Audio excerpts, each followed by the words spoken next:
guys, welcome back to some more AFK Arena. Today we're over on our YouTube account, and of course with the new patch we are going to look at some team comps when it comes to our hellscape. So within the hellscape you'll also notice that the cursed realm is available. So a lot of players have been commenting on it. A lot of players have said, hey, I didn't know I was eligible to do this. This actually came with the patch. Resonating crystal level 350 or higher will allow you to go here or have 30 ascended tier heroes. So the big reason for having the 30 ascended tier heroes is when you get into the cursed realm, you do need 6 teams, guys. So I have really been pushing this. This week is going to be kind of an exception because they said once they go through and they do this version of the cursed realm, they're going to divide it based on the damage that you're doing. As you can see here, I did one challenge, Legends Division top 10. So we're going to go through the formations that we use. Looking in here at the leaderboard, you can see there are a couple different players that are usually always at the top that are really very pay to win heavy. We are in the top 12%, which is awesome. And dynamic divisions active. That's right, guys. That is the big reason for the adjustment this time. Once they get kind of the basis set of where players are going to end up, it's going to change considerably. Big thing with this, of course, is rewards. Guys, looking at here, even if you can get in the top 10, which I'm trying to do, you get temple emblem or time emblems. Guys, 3 of those cards are 1,500 diamonds. That is a lot, not including the Stargazer cards. You also do get a considerable amount of your engraving mats, almost a full level with the Twisted Essence, which I love. So looking at the teams that I have, first one is based on, we'll start right here at number 1. And if you do not have these heroes, so what I did was I went through and I made all of the teams that I could, having the heroes essentially that I have. So looking at the first team, we have Mishka and we have Damon. We have Oden in here, which is our main damage dealer. Make sure also that you're going through with these heroes. Make sure when you look at them that they have things like artifacts. It really makes a big difference when you're gearing out all of these heroes. Well, artifacts actually don't make a difference, but make sure they have gear. I forgot you can't have the artifacts in there. Making sure they have gear, making sure they are well equipped will make a difference in here. And I've actually seen the difference quite a bit myself when I go through and I build out a couple different formations. So here, Mishka Damon, we have Silas for healing. We have, of course, the link right here with Thorzen. And then Oden is the main damage dealer within this formation.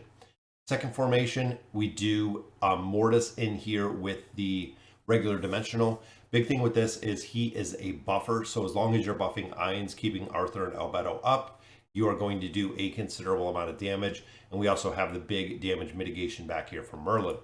Looking at the third team, this is kind of a little bit of a hodgepodge team because, again, some of the heroes that I didn't have.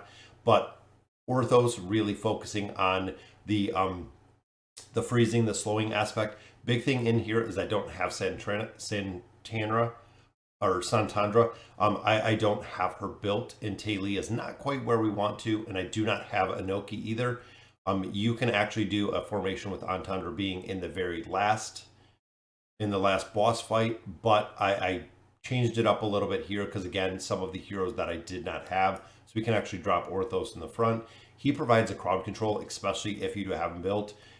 Again, some of these formations you're probably going to have to change because even a lot of them, I don't have a Star really built. I don't have Frampton built. I don't have Taylene really built. There's a couple of heroes that specifically I don't have built.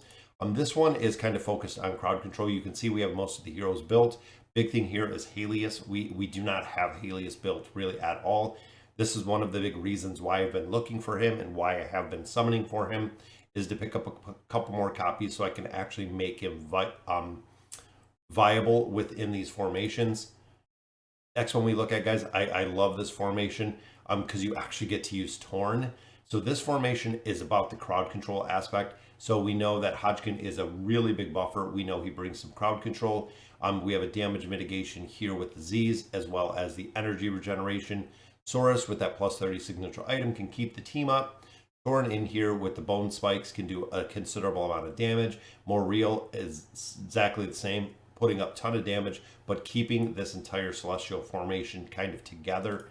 And then the final team, This is one that a lot of people have looked at. And again, the other variation is actually dropping out Skarath in here, dropping in Antandra, which we could actually do out of the other formation. Again, I've been trying to do it a couple different ways, figuring out which way works. And we'll put him in there because we have him pretty well built. And this is a solid formation. So the big thing about this formation, and this is actually the hidden formation that people cannot see, is on here you have Brutus in here. Brutus is really the key. A lot of players don't realize Brutus's roar ability gets rid of the ability for an enemy to dodge. So when you have Grez that is going to be attacking, you have Lucretia who is going to be attacking Avantandra, who is going to be attacking. All of those heroes are going to be right in Ice Chimera's face. Brutus's roar is going to keep the dodge, making sure that they're hitting the target, which is going to work perfectly. Again, guys, artifacts don't matter, but make sure you gear them. Guys, you have to make sure that they're geared. So we're going to run through this once. I have all my teams set. I got all the gear set. I have everything set for them.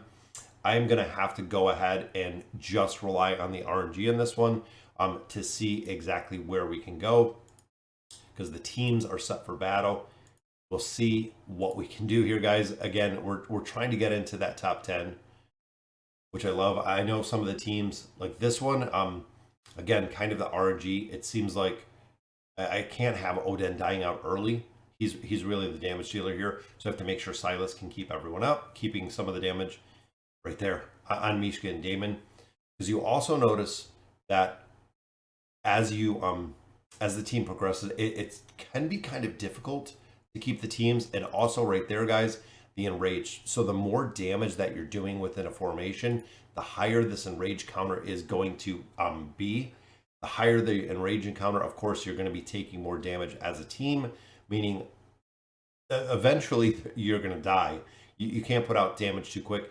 This is a very solid comp. You can see we're at what, 1.2 billion damage. There's 1.3. Usually another ult or two, we can hit 1.4, 1.5. Because Ainz is hitting everyone here, guys. When Ainz has 5 targets, it makes a really big difference for the amount of damage they're putting up. Even there, guys, 1.6 billion damage. Pretty good. This is one that I'm a little bit cautious about. Again, here we're kind of relying on a lot of the crowd control aspect. And see, I don't think I have the team really built for this one. I feel like we could probably work around and get a different team that's going to work a little bit better. Because we need a few more heroes in here. Big thing, of course, we don't have Cetrina in here. But Orthos, guys, once Orthos scales, it's almost near impossible to kill him, which is pretty cool. You can see he's just going around ulting everywhere. This battle, again, we don't have Helios. This one kind of relies on trying to lock everyone down with Khazard and with Leonardo. Leonardo, remember, has the cannon, has the paint, but he has to be able to ult. The Oden is just burning it down. And again, that is kind of the RNG aspect. If I could get the ult of him up, then we could do a considerable amount of damage. And then this is the other interesting combination. Remember, we're relying on Saurus healing us, keeping us alive, and then everyone kind of sitting right in the middle, which is sitting on the star. And it's more real versus more real. So both of the heroes within this formation just kind of locking each other down. And then, of course, we have Hodgkin in there for the crowd control. But Morio went down. Almost 1 billion damage, though. I think we're going to break 1 billion. There we go. And it's very cool to see the similar formation. So over 1 billion on that one. And then this is the final one, guys. This is Ice Chimera. Again, with Brutus's Roar in here. Grez, Antandra, Lucretia. Being able to super cycle them with twins in the back. Look at the damage, guys. It just skyrockets. There's 1 billion. Of course, the enrage factor just goes through the roof. Brutus will go immune, which he did right there. 2 billion, so not too bad with the team comps. And again, guys, maximizing your damage in this is huge. Absolutely huge with the loot that you're going to be pulling out of here. So 2.3, so 6.4 overall, bringing us to, looks like still ranked in the top 10. Not sure if that moved us up at all. We did 6.48 in our first one. Or no, I think that's our most recent. So not too bad. Let's go ahead. We're going to run through. We're just going to do the auto battles on here. Because again, I have the team set. Some of it is just going to be 6.4 is just going to be the RNG factor. This is the reason why I keep pushing a lot of the heroes in here and why I keep pushing a lot of the content. It is to score a little bit better in here. Every little step you can kind of take within here will make a really big difference when it comes to the loot that you're getting out of here. And hopefully if you look through the teams, definitely let me know in the comments if there's any teams I should swap out, if there's any heroes that I should swap out. You know, it really does help the community if you go through and look at the different formations we have in here. In the first time that I did this might be my absolute best time. 6.4.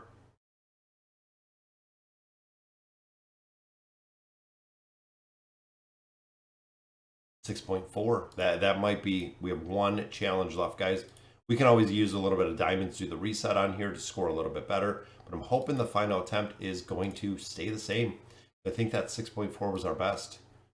5s, 6s, 6s. Yep, the very first attempt was the actual best, and they're doing over 18 billion. So yeah, about 3 times what they do. And again, looking at their formations, they have everybody maxed out. You see all silver stars right here. They are all maxed out with the engraving. This team, again, I do not have a star. Look at that, guys. Just absolute insanity that, you know, a star is doing almost 1 billion damage herself. Taylene in there with Frampton. Frampton really didn't do much of anything, but looking at the combination of those two, big reason why people are building Taylene is, of course, because of the Cursed Realm and the Twisted Realm. A couple fights in there, she does absolutely phenomenal, which is the same right here in the Twisted Realm. The Awakened Taylene, 361 billion damage.